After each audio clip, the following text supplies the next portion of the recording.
Hello friends, my name is Ryan. I'm going to tell you a story named The Cursed Peacock Feather, a death sentence to all who hold it, which is a very amazing story full of twists. So, let's start. It was a quiet evening when Daniel, an avid collector of rare artifacts, stumbled upon an old antique shop at the edge of town. The place was dimly lit, cluttered with strange objects from forgotten times. Among the dusty relics, something caught his eye, a shimmering peacock feather encased in an ornate golden frame. It seemed to glow with an eerie radiance, unlike anything he had ever seen before. The shopkeeper, an old woman with piercing eyes, observed Daniel keenly as he reached for the feather. "That is not for sale," she whispered, her voice barely audible. Daniel chuckled. "Everything has a price." The old woman's face darkened. "That feather carries a curse. Those who possess it are marked for death." Daniel scoffed at the superstition, his curiosity overpowering any warning. He insisted on buying it, and the old woman, with a heavy sigh, finally gave in. As he handed over the money, she grasped his wrist tightly. "Remember, once it chooses you, there is no escape." Brushing off her ominous words, Daniel took the feather home and placed it in his study.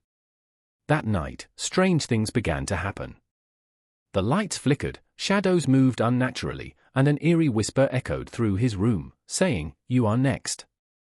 At first, Daniel dismissed it as his imagination. But when his best friend, Ethan, visited and touched the feather, he screamed in pain, collapsing to the floor.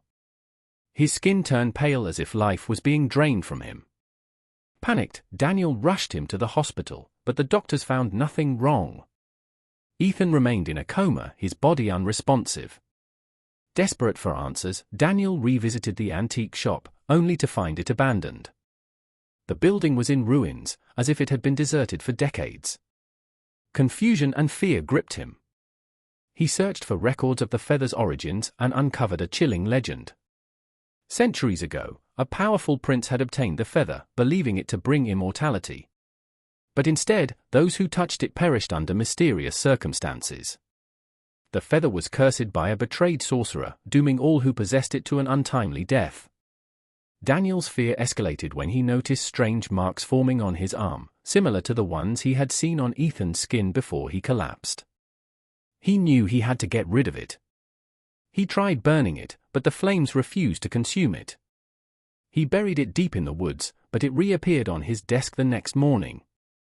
No matter what he did, the feather would not leave him. With nowhere else to turn, Daniel sought out a renowned occultist, Madame Ilara. The old woman listened intently, her face grave. "You should not have taken it," she said. "The feather binds itself to its owner until it claims their soul." "Is there a way to break the curse?" Daniel pleaded.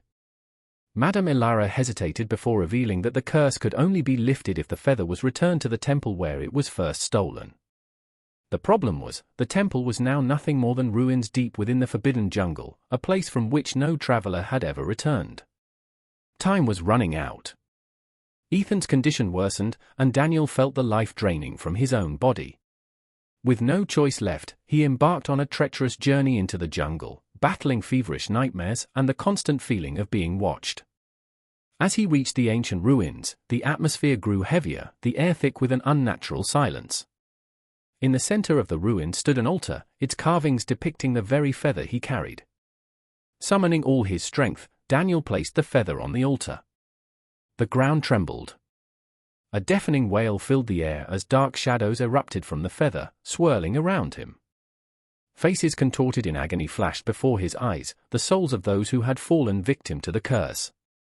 Then, suddenly, everything went still. The feather disintegrated into dust, and a wave of relief washed over Daniel. He returned home to find Ethan awake, his health miraculously restored. The curse had been lifted. But as Daniel exhaled in relief, a chill ran down his spine. In the corner of his room, where the feather once lay, was now a single shimmering peacock feather. Some curses never truly end. If you liked this story, don't forget to subscribe to our channel for more spine-chilling tales. Until next time, stay safe if you can.